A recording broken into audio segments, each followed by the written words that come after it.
Hello and welcome to Project CIRRUS, where earlier today Fraser Corson attempted to break a number of wingsuit world records.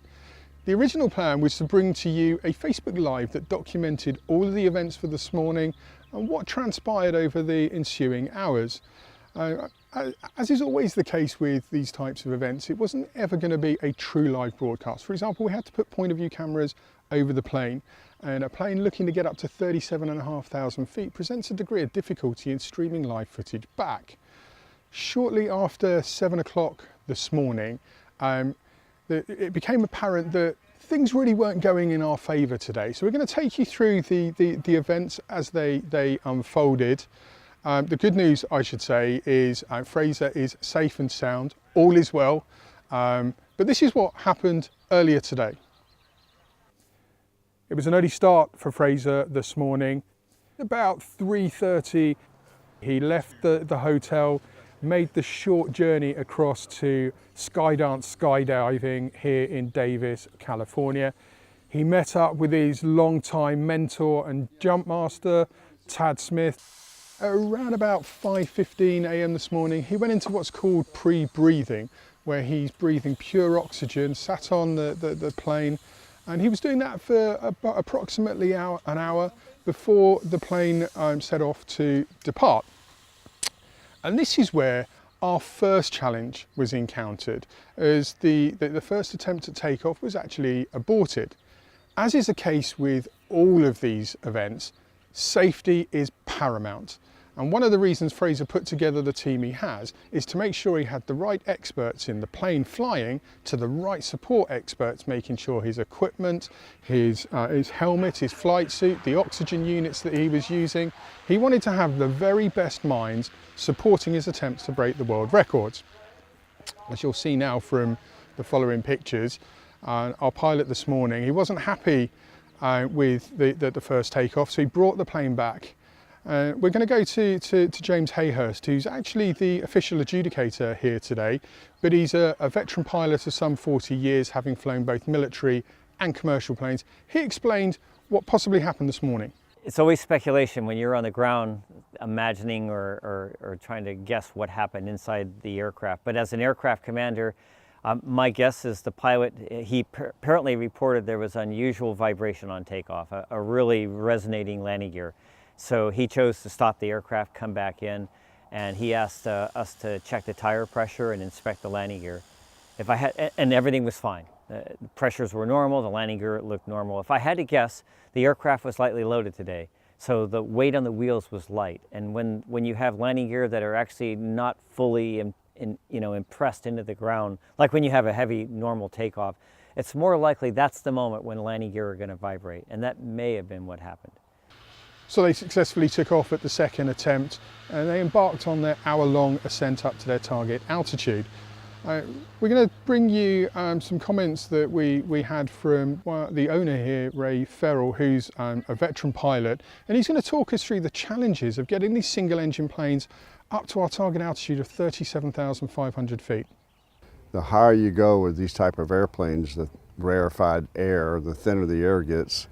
The wing is not designed to be there very well. So you have basically a stall speed line and a climb speed line. And at some point where the air gets thin enough, you run into a point. And that's what we call the knife edge. And so you've got to fly very coordinated on the knife edge. If you go uncoordinated at all, the airplane starts to slip out of the sky and you start to lose altitude. So we're just flying airplanes to the maximum lift capacity that the wing has. When we're going as high as we're going to try to go now, which is, we have approval to go up as high as 38,000 feet. The highest we've ever made it is like 37,400 feet. So we have enough fuel to get us there and back in a 30-minute reserve. So part of the challenge that the pilot would find in flying on the knife edge, as Ray calls it, is the temperatures today. It's just so hot that it creates a vacuum at altitude. So even getting the plane up to 37,000 feet, and it was always going to be a challenge. As we now know, they only reached about 33,000 feet, and they knew at that point it was going to be the maximum altitude for the aeroplane today. I'm going to bring you some pictures of Fraser exiting the plane. where uncharacteristically, it's not Fraser's smoothest exit. It looked rather dramatic, but within about 1,500 feet, he was into his natural flying position. And you can see now point of view footage of him settling into his flight, picked his target line, and he's relaxed into his wingsuit flight. One of the interesting challenges for wingsuit pilots looking to fly at the altitude we're seeing Fraser at right now is their O2 systems.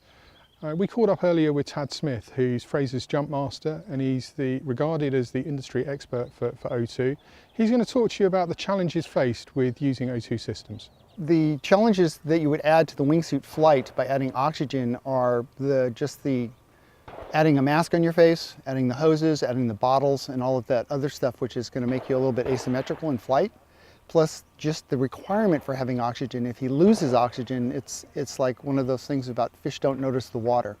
In that if he's fine with the oxygen system, it's going to seem like a totally normal flight. If there's a malfunction of the oxygen system, it can be very bad very fast, because the time of useful consciousness at 37,000 feet is going to be less than a minute. So if he has a 9-minute flight and his oxygen system fails at high altitude, he could become hypoxic. So that's one of the major challenges, is just to make sure that we have the systems functional. And if he does become hypoxic, that could affect his flying. It could lead all the way to the point of unconsciousness if it got bad enough. One of the interesting questions we've been asked this week is, how experienced do you have to be to take on the challenges that Fraser has? Well, in Fraser's case, he's been flying wingsuits for well over 10 years. And in fact, he's completed more than 2,500 jumps. He's meticulous with his planning, he surrounds himself by a team of experts, and he absolutely doesn't take any unnecessary risks. Now, it's about this point in his flight that Fraser was evaluating all of the conditions, the time of his flight, the altitude he was at, and assessing the wind conditions. And he very quickly knew that the weather was against him this morning. He wasn't going to be able to set any of the world records he had set out to achieve. So rather than going chasing overly ambitious goals, he made the smart decision to get himself back down safely.